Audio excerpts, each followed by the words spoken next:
Hello बच्चों, कैसे हैं आप लोग। हमें उम्मीद है आप लोग स्वस्थ होंगे, सुरक्षित होंगे और डेफिनेटली मस्त होंगे। एक बार मैं फिर से आप सबके बीच आ गया हूँ और मैं हूँ आपका भारती सर और स्वागत है आपका सभी का आईसीसी भारती क्लासेस में।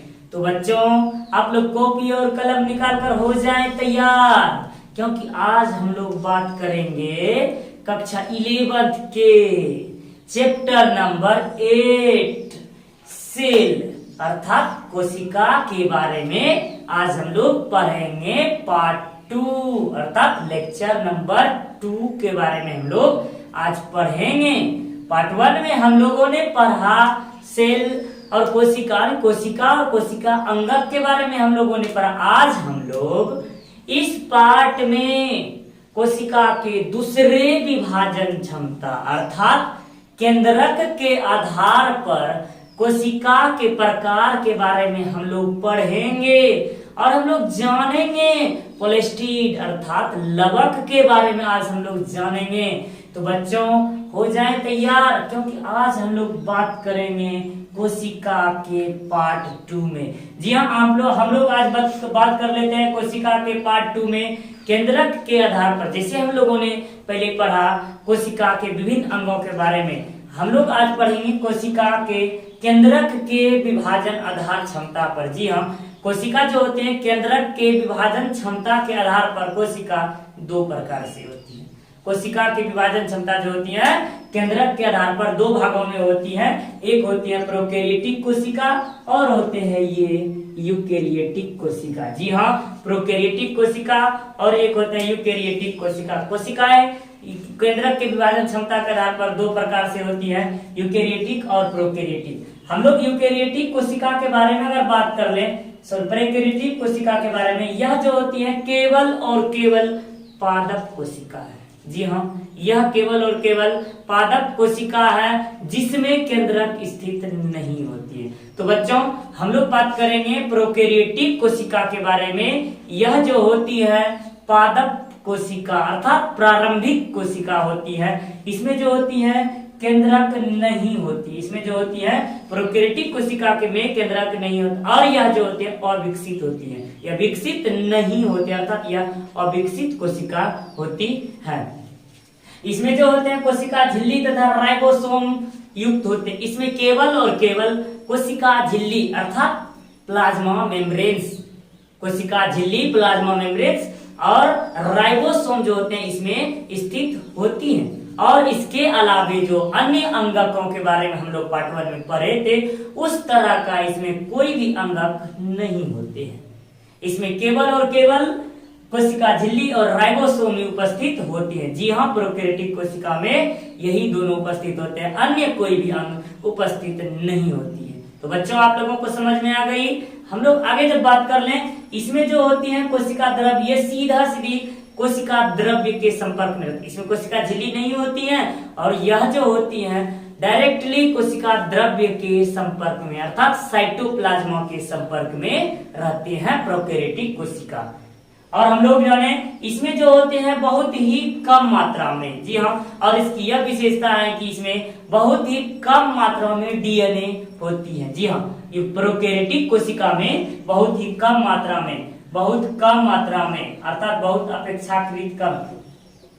अपेक्षाकृत कम डीएनए होती है। इसमें जो होती है डीएनए की मात्रा जो होती है बहुत ही कम होती है। डीएनए की मात्रा बहुत कम होती है इसमें। और यह जो होते हैं इसमें केवल और केवल प्रोटीन का संश्लेषण होता है। जी हाँ, इसमें केवल और केवल प्रोटीन का ही संश्लेषण होती है। प्रोकैरियोटिक कोशिका केंद्रक स्थित नहीं होते और इसमें केवल प्रोटीन का ही संश्लेषण होती है, जो कि साइटोप्लाज्मा अर्थात कोशिका द्रव्य में ही होती है। जी हाँ, कोशिका द्रव्य में ही स्थित होती है। और इसमें जो राइबोसोम जो स्थित होती है ना 70S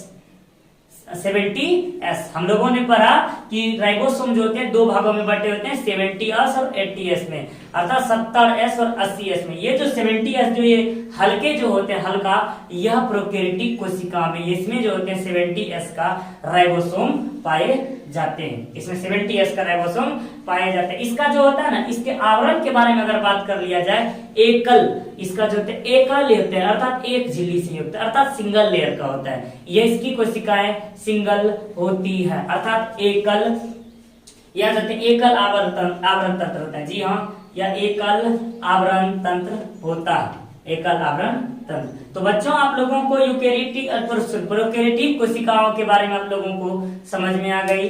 अब हम लोग बात कर लेते हैं यूकेरियोटिक कोशिकाओं के बारे में। जी हाँ, सबसे पहले इसके बारे में जब हम लोग जाने तो सबसे पहले यह जो होती है एक विकसित कोशिका होती है। जी हाँ, यूकेरियोटिक कोशिका जो होती है यह एक विकसित कोशिका होती है, और यह जो होती है जंतु और पादप दोनों में पाई जाती है। यह जंतु और पादप दोनों कोशिका है। जी हाँ, यह जंतु तथा पादप दोनों कोशिका है, दोनों में यह कोशिकाएं पाई जाती हैं यूकेरियोटिक। और यह जो होती है पादप में जो होती है ना, यह बड़े आकार के, पादप का शरीर लंबा होता है। जी हाँ, इसमें इसकी विभाजन जो होते हैं, यह जो होते हैं दो तरीके से होते हैं। जंतु का शरीर छोटा होता है, लेकिन पादप का शरीर जो होता है, जंतु का शरीर छोटा होता है, पादप का शरीर बहुत ही बड़ा होता है।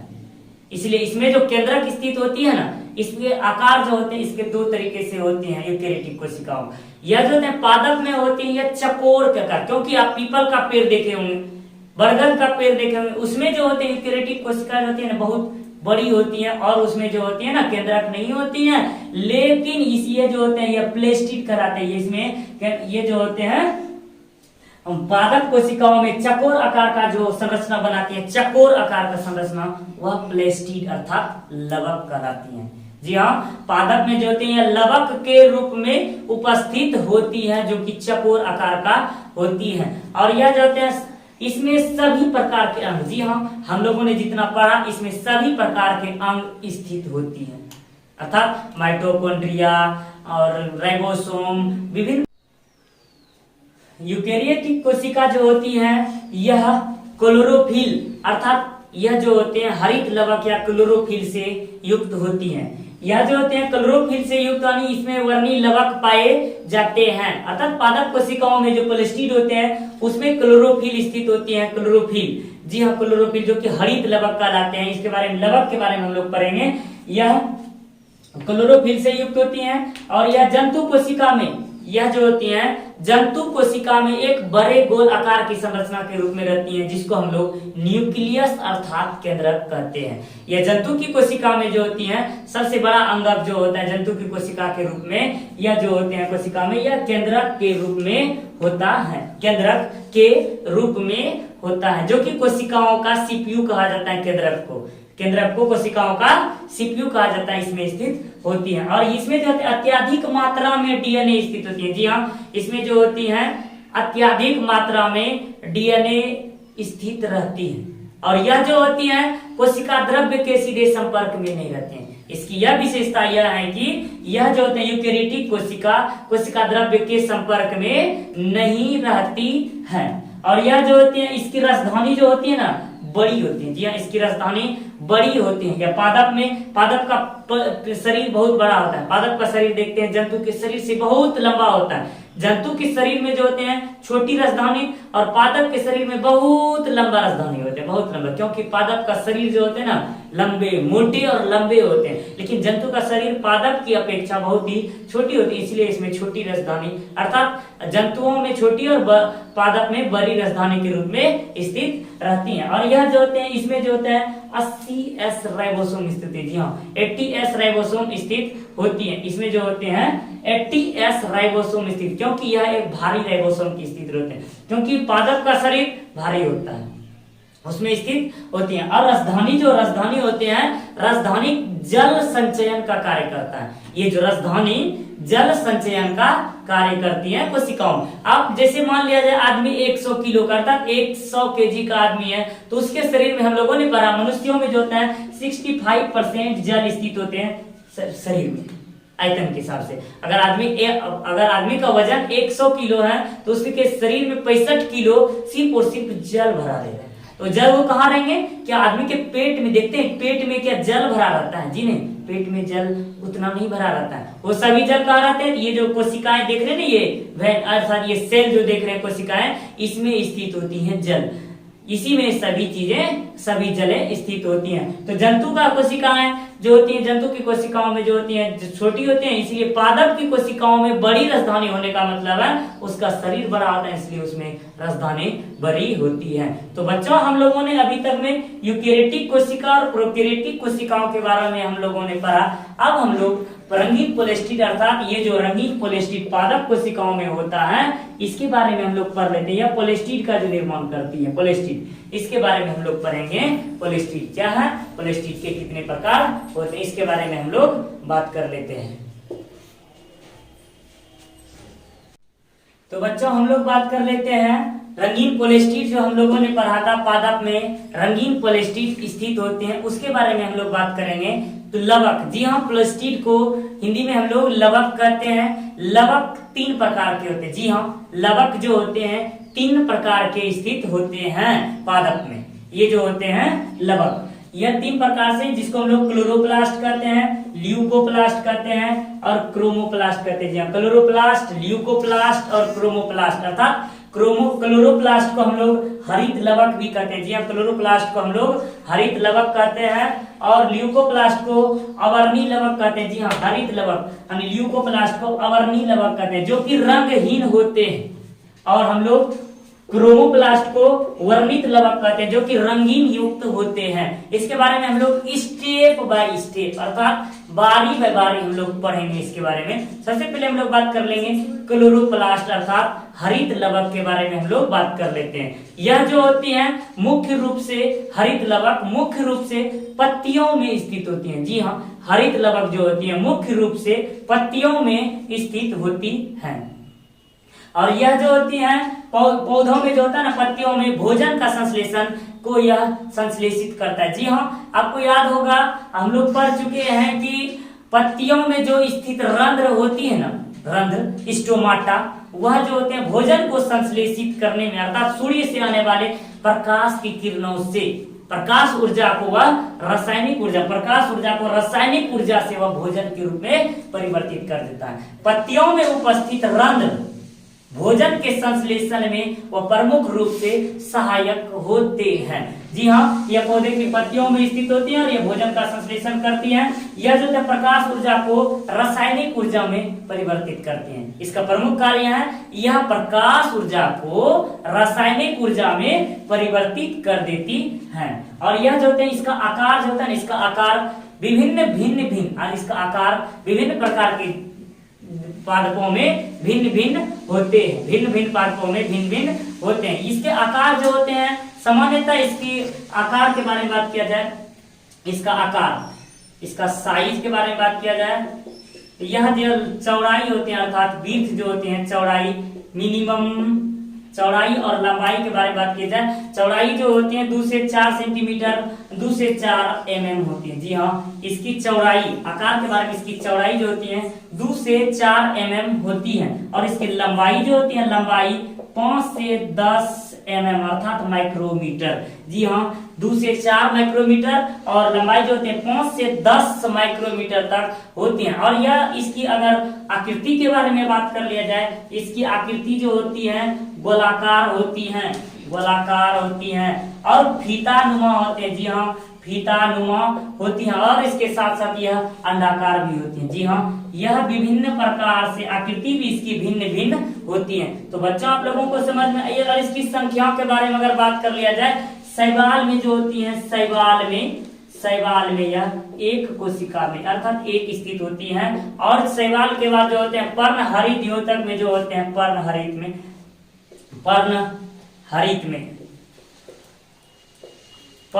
में यह 20 से 40 की संख्या में स्थित होती है। यह पर्णहरित में यह जो होते हैं 20 से 40 तक स्थित होती है।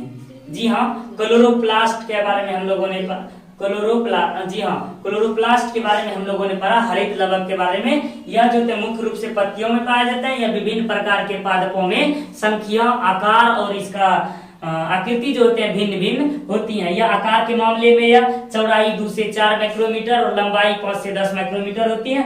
आकृति जो होती है इसकी गोलाकार भी होती है, अंडाकार भी होती है और फीतानुमाकार भी होती है। और इस शैवाल में जो होते हैं इसका मिनिमम संख्या 1 होती है। और पर्णहरित पत्तियों में जो होते हैं पर्णहरित प्रति कोशिका में, पर्णहरित प्रति कोशिका में ये जो संख्या दिया गया है ये प्रति कोशिका, एक कोशिका के अंतराल पर दिया गया। पर्णहरित में 20 से 40 तक यह हरित लवक स्थित होती है। जी हाँ बच्चों, हम लोगों ने क्लोरोप्लास्ट अर्थात हरित लवक के बारे में हम लोगों ने पढ़ा। अब हम लोग बात करेंगे ल्यूकोप्लास्ट के बारे में। जी हाँ, ल्यूकोप्लास्ट को अवर्णी लवक कहने का मतलब हुआ वर्णहीन, अर्थात ये वर्णहीन श्वेत रंग का होता है। जी हाँ, इसके बारे में हम लोग जब लिखेंगे यह जो होते हैं श्वेत होते हैं, अर्थात अवर्णी लवक श्वेत रंगहीन होते हैं, यह रंगहीन होते हैं। इसके 3 भाग होते हैं, इसके प्रमुख रूप से 3 भाग होते हैं, एमाइलोप्लास्ट,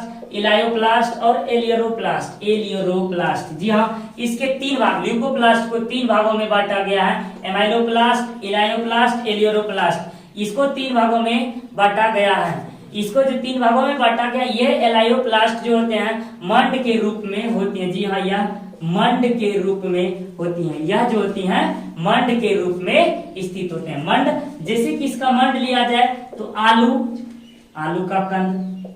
ये एमाइलोप्लास्ट कहाँ होते हैं? आलू के कंद में। जी हाँ, आलू के कंद में कौन सा ल्यूकोप्लास्ट होते हैं? आलू के एमाइलोप्लास्ट। और चावल में जो होते हैं चावल के खंड में जो होती है यहाँ एमाइलोप्लास्ट स्थित होती है। और यह जो होती है, अब हम लोग एलायोप्लास्ट में करें, यह वसा और तेल। जी हाँ, यह वसा और तेल को करती है, वह यह वसा और तेल से युक्त होती हैं। और यह जो एलायोप्लास्ट होते हैं यह प्रोटीन से युक्त होती है। जी हाँ, यह प्रोटीन। एलियोरोप्लास्ट जो होते हैं यह प्रोटीन से युक्त होती है, जैसे कि मक्का में जो होते हैं यह एलियोरोप्लास्ट स्थित होती हैं। यह जो होती हैं जड़ की कोशिका होती है। जी हाँ, ल्यूकोप्लास्ट मुख्य रूप से जो होती हैं जड़ की कोशिका होती है। तो बच्चों, ल्यूकोप्लास्ट जो होती हैं जड़ की कोशिका होती हैं। यह जो होते हैं स्टार्च, प्रोटीन और मंड। जी हाँ, स्टार्च, ये जो स्टार्च हुआ, स्टार्च, प्रोटीन और मंड तीनों प्रकार का संश्लेषण करता है। तो बच्चों, अब हम लोग पढ़ लेंगे। तो हम लोगों ने ल्यूकोप्लास्ट और क्लोरोप्लास्ट के बारे में हम लोग पढ़ चुके हैं। अब हम लोग जो विशिष्ट है हम लोग क्रोमोप्लास्ट के बारे में हम लोग पढ़ेंगे। क्रोमोप्लास्ट जो कि एक रंगीन होते हैं। क्रोमोप्लास्ट जो होते हैं एक रंगीन युक्त होते हैं। जी हाँ, यह रंगीन युक्त होते हैं। यह जो होती हैं रंगीन युक्त होते हैं। यह वर्णक युक्त होते हैं। तो बच्चों, ये जो होते हैं क्रोमोप्लास्ट ये रंगीन प्लास्टिड होते हैं। यह जो होती हैं रंगीन युक्त होते हैं। अब आप लोग देखे होंगे एक्सपेरिमेंट के तौर पर हम लोग बार बार देखते हैं कि टमाटर जो होते हैं, टमाटर शुरू में जब वो टमाटर फल के रूप में विकसित होता है वह हरे रंगों का होता है, लेकिन जब वह धीरे धीरे बड़ा हो जाता है, जब छोटे से शेप से बड़े शेप में हो जाते हैं, उसका रंग जो होते हैं पीला अर्थात लाल के रूप में परिवर्तित हो जाता है। वो कुछ नहीं, ये सिर्फ और सिर्फ क्रोमोप्लास्ट के कारण ही होती है। अर्थात टमाटर का जो होता है हरे रंग से लाल रंग में परिवर्तित होना जो होता है क्रोमोप्लास्ट के कारण होता है। और इसका प्रमुख कारण है केराटिनोइड। यह जो होते हैं केराटिनोइड से स्थित होती हैं। और यह जो होते हैं फूलों और बीजों को, प्रमुख रूप से इसके कार्यों के बारे में बात किया जाए, यह फूलों और बीजों को, जी हाँ, यह फूलों और बीजों को विभिन्न रंग प्रदान करती हैं। और यह जो होती है विभिन्न रंगों में स्थित होती हैं, लाल, हरा और नारंगी। यह जो होती हैं लाल, हरा और नारंगी रंग का यह प्रदान करते हैं रंग। नारंगी रंग का हर रंग प्रदान करती हैं। हम लोगों ने क्रोमोप्लास्ट के बारे में हम लोगों ने पढ़ा। तो बच्चों, उम्मीद है आप सब लोगों को वर्णी लवक अर्थात हरित लवक, अवर्णी लवक और वर्णित लवक के बारे में आप लोगों को समझ में आ गई होगी।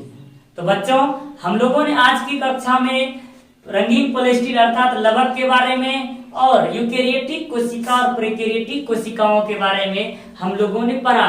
अब हम लोग अगले क्लास में, जी हाँ अगले क्लास, आज की कक्षा में इतना ही, और अगले क्लास में हम लोग और इसका अगला पार्ट पढ़ेंगे, सेल का पार्ट 3 के बारे में हम लोग बात करेंगे। तो आप लोगों को यह अच्छा क्लास लगा तो लाइक और सब्सक्राइब जरूर कर दें, और आप लोग इसका स्क्रीनशॉट ले सकते हैं। तो मिलते हैं फिर नेक्स्ट क्लास में, तब तक के लिए जय हिंद जय भारत।